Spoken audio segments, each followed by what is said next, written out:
Hello दोस्तों, study IQ में आपका स्वागत है। आज हम 6 इंपॉर्टेंट जजमेंट्स देखेंगे कुछ इंपॉर्टेंट टॉपिक्स पर। ऑफ़र और इनविटेशन टू ऑफ़र कि कौन सा कंडक्ट आपका ऑफ़र है और कौन सा इनविटेशन टू ऑफ़र है।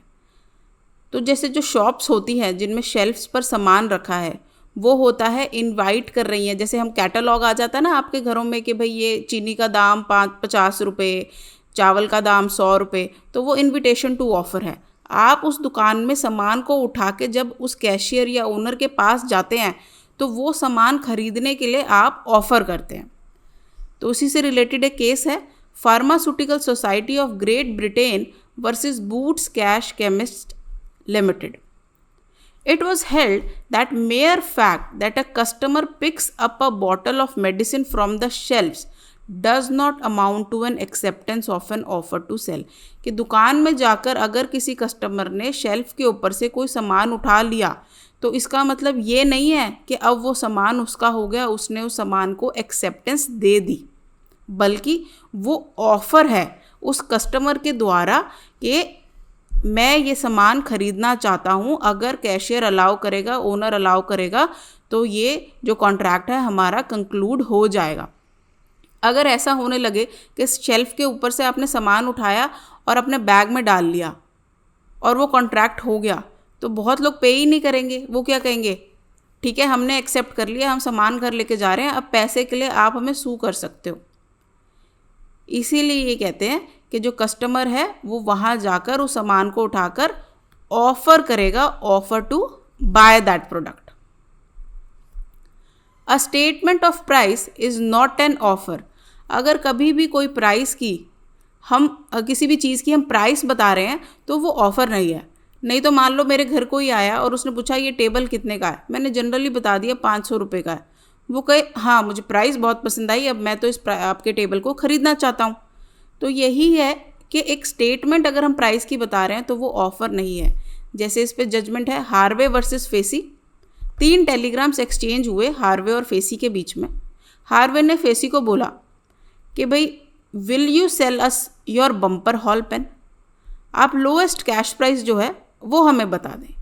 फेसी ने हार्वे को बताया 900। हार्वे ने फेसी को बोला ठीक है हम इतने अमाउंट में आपका बम्पर हॉल पेन खरीदने के लिए तैयार हैं। भाई फेसी कहता है मैंने तो सिर्फ प्राइस बताया है, बेचने को थोड़ी ना हाँ की है। Held there was no concluded contract between Harvey and Facey, के कोई भी कॉन्ट्रैक्ट कंक्लूड नहीं हुआ था इनके बीच में। Facie supplied mayor information on price and no offer had been made by him to sell. There could be a contract only if he had accepted Harvey's last telegram. ठीक है, क्योंकि सिर्फ उसने प्राइस बताई थी कि हाँ भाई ये रेट चल रहा है और कुछ भी नहीं, ना उसने बेचने को कहा ना उसने उसकी खरीदने की ऑप्शन को एक्सेप्ट किया, सिर्फ यहाँ पे हमने प्राइस बताई है उस बम्पर हॉल पेन की, राइट। नेक्स्ट है आपका invitation to offer, Harris versus Nickerson. बहुत इंपॉर्टेंट है ये। ऑक्शन के ऊपर कई बारी आपका क्वेश्चन भी आ जाता है कि ये क्या होती है, इनविटेशन टू ऑफर है या ऑफर है। तो इसमें डिफेंडेंट ने एडवर्टाइज किया अ cell bye auction.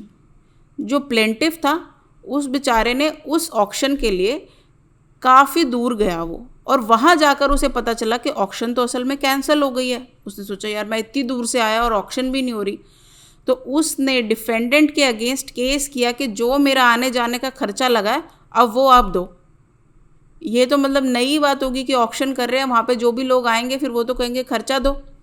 It was held that he was not entitled to the damages as the advertisement to auction is merely an invitation to offer and no contract is concluded between the parties which could make the defendant liable.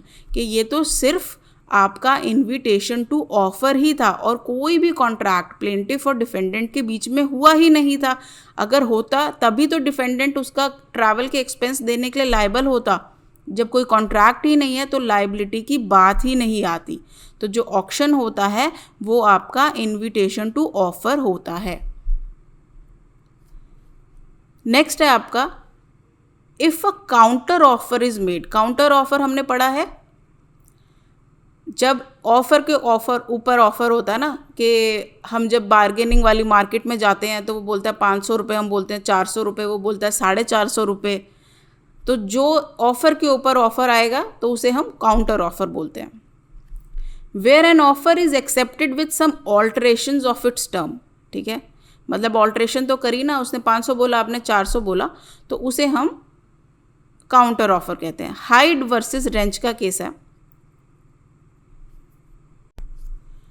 W offer to sell a farm to H for pound 1000, ठीक है, कि भाई 1000 rupees का है ये। H ने 950 बोला, उसने बोला नहीं भाई कम नहीं कर सकते हम, ठीक है, काउंटर ऑफर आ गया ना।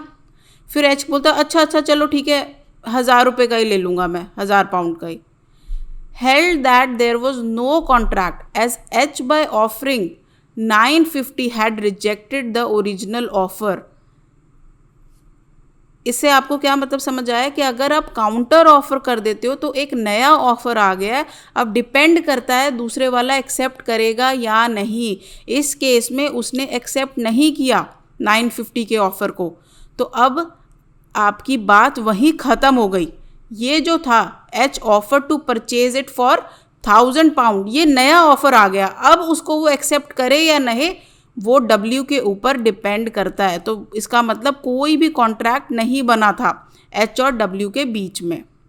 The counter offer to a proposal amounts to its rejection.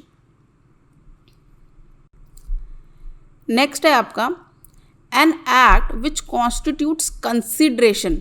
होता है ना हमारे कॉन्ट्रैक्ट में कंसिडरेशन बहुत ज़रूरी है किसी भी चीज़ को पूरा करने के लिए, वो होनी चाहिए एट द डिज़ायर और रिक्वेस्ट ऑफ द प्रॉमिसर। जो प्रॉमिसर है उसकी इच्छा पे या उसकी रिक्वेस्ट पर वो कंसिडरेशन होनी चाहिए। इस पे एक केस है दुर्गा प्रसाद वर्सेस बलदेव। जो प्लेंटिफ था उसने कलेक्टर के ऑर्डर पर अपने खर्चे पे कुछ दुकानें बनाई एक बाज़ार के अंदर। जो दुकानें थी वो डिफेंडेंट्स ने ऑक्यूपाई कर ली और उन्होंने प्रॉमिस किया प्लेंटिफ को कि ठीक है हम आपको कमीशन देंगे एज कंसिडरेशन। अब बड़े तेज़ थे डिफेंडेंट, अब प्लेंटिफ ने उनके अगेंस्ट केस किया कि भाई कमीशन जो है हमें तो उन्होंने पे ही नहीं करा। तो plaintiff's action to recover the commission was rejected as it was not done at the desire of the defendants rather on the order of the collector. के भाई डिफेंडेंट्स की डिज़ायर पर थोड़ा ना उसने दुकानें बनाई थी, कलेक्टर ने ऑर्डर किया था तो दुकानें बनाई थी। तो यहाँ पर कोई कंसिडरेशन तो हुआ ही नहीं, हमारे डिज़ायर पे तो चीज़ बनी ही नहीं है, राइट। तो ये क्या कह रहा है कि जो आपका कंसिडरेशन होना चाहिए must have been done at the desire और रिक्वेस्ट ऑफ द प्रॉमिसर। एक और केस देखते हैं, केदारनाथ वर्सेस गौरी मोहम्मद। इसमें there was a proposal to construct a town hall at Howrah by collecting funds through subscription. कि भाई एक प्रपोजल आया कि हम हावड़ा पे एक टाउन हॉल बनाते हैं फंड्स वगैरह इकट्ठा करके। तो जो डिफेंडेंट था वन ऑफ द सब्सक्राइबर, उसने कहा कि ठीक है मैं 100 रुपये दूंगा। उसके प्रॉमिस पर जो प्लेंटिफ थे उन्होंने एंगेज कर लिया कॉन्ट्रैक्टर को और कंस्ट्रक्शन वर्क भी स्टार्ट कर लिया कि भाई ठीक है अब लोग पैसा दे ही रहे हैं, हम अपना कंस्ट्रक्शन वर्क स्टार्ट कर देते हैं, कॉन्ट्रैक्टर को अपॉइंट कर लेते हैं। बाद में डिफेंडेंट ने रिफ्यूज़ कर दिया कि भाई मैं तो नहीं पे करता कुछ भी और ना ही मैं लीगली बाउंड हूँ बाय अपने promise because there was no consideration for the same. जैसे होता है ना, कह दिया कि हमने तो ऐसे ही चलते चलते कह दिया, हमारा कोई प्रॉमिस नहीं है।